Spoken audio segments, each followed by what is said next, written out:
सफेद खाना है।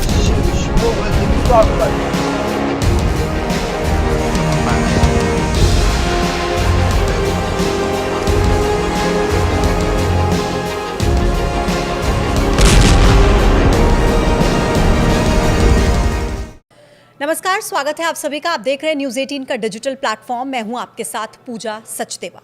ईरान और इजराइल के युद्ध में अमेरिका की एंट्री आपने देख ली है, लेकिन अब रूस का और चीन का इस लड़ाई में क्या रुख होगा? क्या ईरान को सीधा समर्थन मिल सकता है? बड़ा सवाल जो सबके मन में है। इसके अलावा अमेरिका के एक सैन्य ठिकाने पर भी हमले की खबर है।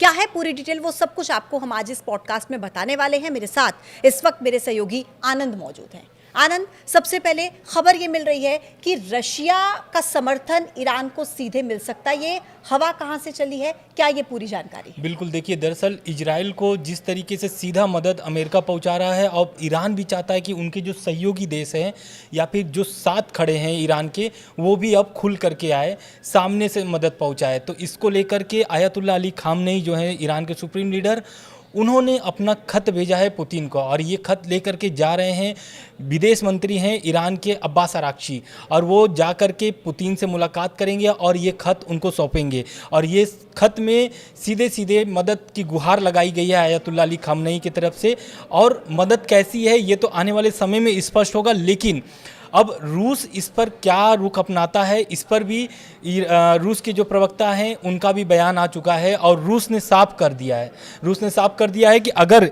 ईरान की तरफ से कोई भी अनुरोध किया जाता है तो उसका खुल करके समर्थन किया जाएगा। और इसके पहले भी आप जान रहे हैं कि अमेरिका जब हमला बोल दिया था ईरान पर, तो इसका विरोध भी किया था रूस ने।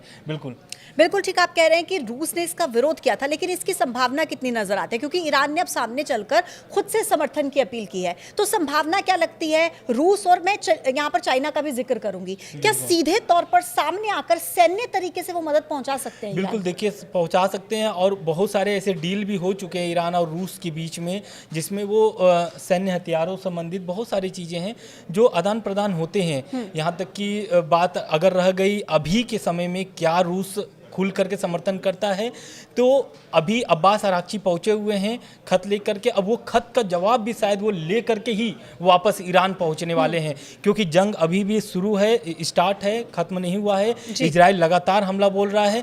अब इसको लेकर के उत्तर कोरिया का क्या रुख होता है, क्योंकि किम जोंग उन पर जब उत्तर कोरिया पर भी इसी तरह का दबाव बना था अमेरिका की तरफ से कि उत्तर कोरिया परमाणु बम न बना ले, तो क्या किया था उत्तर कोरिया?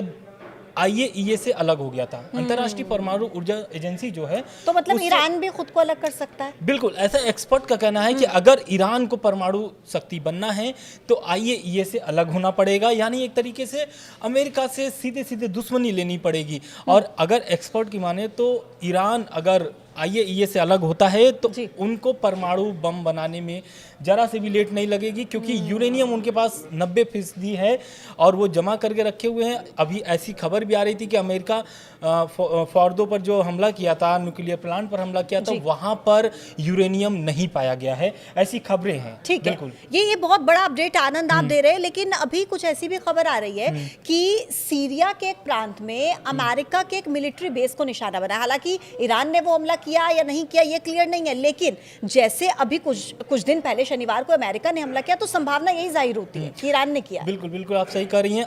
दरअसल ट्रंप ने एक चेतावनी भी ईरान को दे दिया था कि अगर हमले के बाद ईरान कोई भी मिडिल ईस्ट के अमेरिकी एयरबेस पर कार्रवाई करता है तो इसका अंजाम बुरा होगा।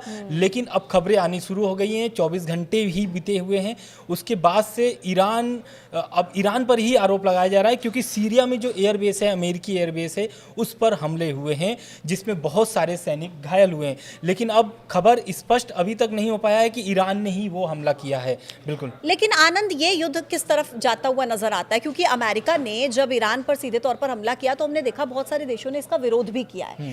क्या आप देखते हैं कि ईरान का अगला स्टेप क्या हो सकता है? देखिए, पहले तो विरोध लगभग बहुत सारे देशों ने कर दिया है, यहाँ तक कि UN ने भी साफ साफ स्पष्ट कर दिया है कि ये युद्ध अपराध है और ये एक तरीके से उल्लंघन है।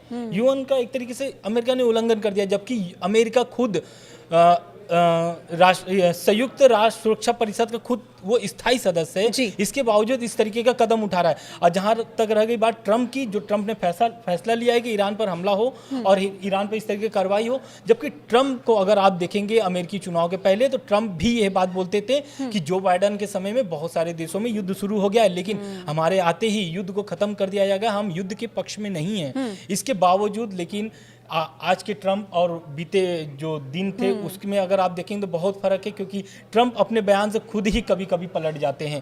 अब देखने वाली बात ये होगी कि ये जो एयरबेस पर हमला हुआ है सीरिया पर, अब इसको लेकर के ट्रंप का क्या बयान आता है, क्योंकि ट्रंप ने ईरान को पहले ही चेता दिया था कि अगर अमेरिकी सैनिकों पर या अमेरिकी सैन्य ठिकानों पर अगर कोई भी हमला होता है तो उसका अंजाम ईरान को भुगतना पड़ेगा। ठीक है आनंद, हमारे पास क्योंकि समय की थोड़ी सी कमी है, लेकिन मुझे लगता है कि बहुत बड़ी ब्रेकिंग्स और बहुत बड़े अपडेट्स आपने दर्शकों को आज के इस वीडियो के माध्यम से दिए हैं। लेकिन एक अपडेट्स और रह गया है, जो आज की अपडेट है। इजराइल ने सोमवार की सुबह आईआरजीसी के ठिकानों पर हमला किया है, जो कि अयतुल्ला अली खामनेई के नेतृत्व में चलता है, और इसमें आईआरजीसी के बहुत सारे सैनिक घायल हुए हैं। अभी स्पष्ट नहीं हो पाया है कि कितनी की मौत हुई है, लेकिन आने वाले समय में इसकी भी स्पष्टीकरण हो तो जाएगा। कुल मिलाकर अभी हाल फिलहाल ये युद्ध कहीं भी थमता हुआ तो नजर आ नहीं रहा है, और अमेरिका की एंट्री, और अगर बाई चांस रूस की एंट्री हो जाती है, तो अगर दो बड़ी शक्तियां इस तरीके से भिड़ती हैं तो इस युद्ध का परिणाम क्या होगा, यह अपने आप में आप लोग सोच सकते हैं। फिर से आपके साथ एक नए पॉडकास्ट के साथ हाजिर होंगे।